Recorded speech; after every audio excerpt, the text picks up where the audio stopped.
ये हैं भारत के वो 5 महान मुस्लिम मुख्यमंत्री जिन्होंने भारत को एक शक्तिशाली राष्ट्र बना दिया। टाइम मैगजीन के सर्वे के मुताबिक ये मुसलमान 20वीं सदी के सबसे महान राजनेता थे। इन्हें भारतीय राजनीति का चाणक्य भी कहा जाता था। भारतीय अर्थव्यवस्था को आसमान में पहुंचाने में इन मुस्लिम मुख्यमंत्रियों का बड़ा किरदार रहा।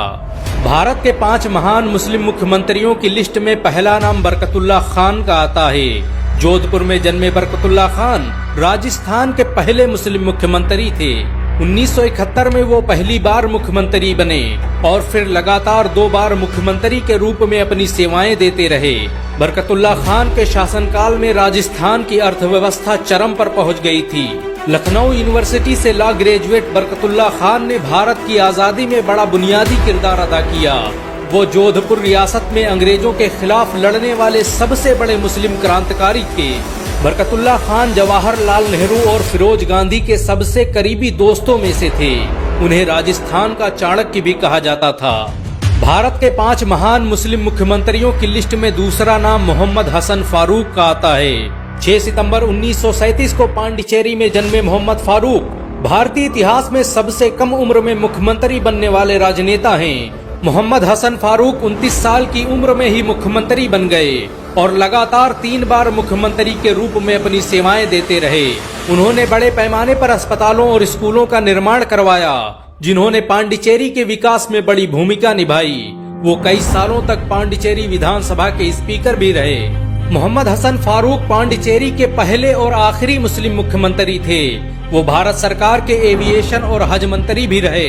उन्होंने कई सालों तक सऊदी अरब में भारतीय प्रतिनिधि के रूप में अपनी सेवाएं दी और बाद में झारखंड और केरल के गवर्नर बन गए। झारखंड में रहते हुए मोहम्मद हसन ने कई आंदोलनों का नेतृत्व किया। झारखंड को भ्रष्टाचार मुक्त करने का पहला आंदोलन मोहम्मद हसन फारूक ने ही चलाया था। भारत के 5 महान मुस्लिम मुख्यमंत्रियों की लिस्ट में तीसरा नाम मोहम्मद अलीमुद्दीन का आता है। अलीमुद्दीन पहले भारतीय मुसलमान हैं जिन्हें मणिपुर रियासत से मुख्यमंत्री बनाया गया। उनके बाद आज तक मणिपुर से कोई मुसलमान मुख्यमंत्री नहीं बन पाया। 1920 में मणिपुर में जन्मे मोहम्मद अलीमुद्दीन लगातार 7 बार विधायक रहे और फिर 1972 को मणिपुर के तीसरे मुख्यमंत्री बन गए। उन्होंने लगातार 2 बार मुख्यमंत्री के रूप में अपनी सेवाएं दी। मोहम्मद अलीमुद्दीन ने मणिपुर में बड़े पैमाने पर स्कूलों और अस्पतालों का निर्माण करवाया।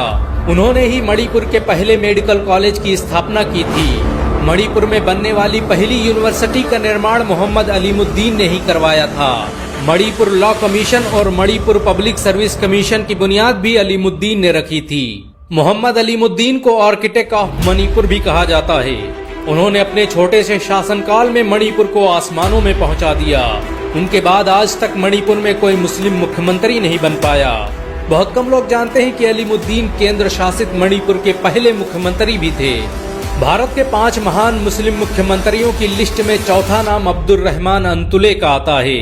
लंदन से लॉ ग्रेजुएट अब्दुल रहमान अंतुले कांग्रेस के सबसे बड़े नेताओं में से एक थे। उन्होंने कई सालों तक ऑल इंडिया कांग्रेस कमेटी के जनरल सेक्रेटरी के रूप में अपनी सेवाएं दी और 9 जून 1980 को महाराष्ट्र के 8वें मुख्यमंत्री बन गए। अब्दुल रहमान अंतुले महाराष्ट्र के पहले मुस्लिम कानून मंत्री भी थे। उन्होंने स्वास्थ्य मंत्री रहते हुए जो रणनीतियां बनाई, उन्होंने भारत को रोग मुक्त करने में बड़ी भूमिका निभाई। अब्दुल रहमान भारत के एकमात्र मुस्लिम राजनेता हैं जिन्होंने लगातार 60 सालों तक राजनीति की। मुंबई के एक मदरसे अंजुमन इस्लाम से शिक्षा हासिल करने वाले अब्दुल रहमान अंतुले महाराष्ट्र के पहले मुस्लिम मुख्यमंत्री थे।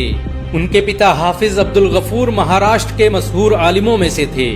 आपको ये जानकर शायद हैरानी हो कि महाराष्ट्र में गरीबों को मुफ्त राशन देने की शुरुआत अब्दुल रहमान अंतुले ने ही की थी। भारत के 5 महान मुस्लिम मुख्यमंत्रियों की लिस्ट में 5वां नाम सैयदा अनवरा तैमूर का आता है।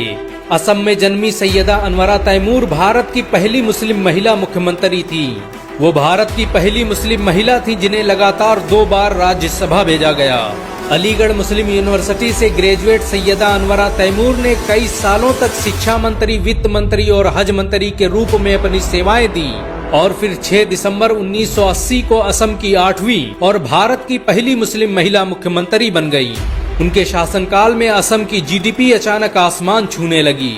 सैयदा अनवरा ने असम में बड़े पैमाने पर अस्पतालों और स्कूलों का निर्माण करवाया। वो खुद भी मुख्यमंत्री रहते हुए असम यूनिवर्सिटी में अर्थशास्त्र पढ़ाने जाती थीं। सैयदा अनवरा तैमूर लगातार 4 बार विधानसभा सदस्य रहीं। उन्होंने कई सालों तक पीडब्ल्यूडी और कृषि मंत्री के रूप में अपनी सेवाएं दी। 2011 में सैयदा अनवरा तैमूर कांग्रेस छोड़कर मौलाना बदरुद्दीन अजमल की ऑल इंडिया डेमोक्रेटिक पार्टी में शामिल हो गयीं। देश के लिए इतना सब कुछ करने के बावजूद भी असम की मुख्यमंत्री रही सैयदा अनवरा का नाम एनआरसी की लिस्ट से बाहर कर दिया गया।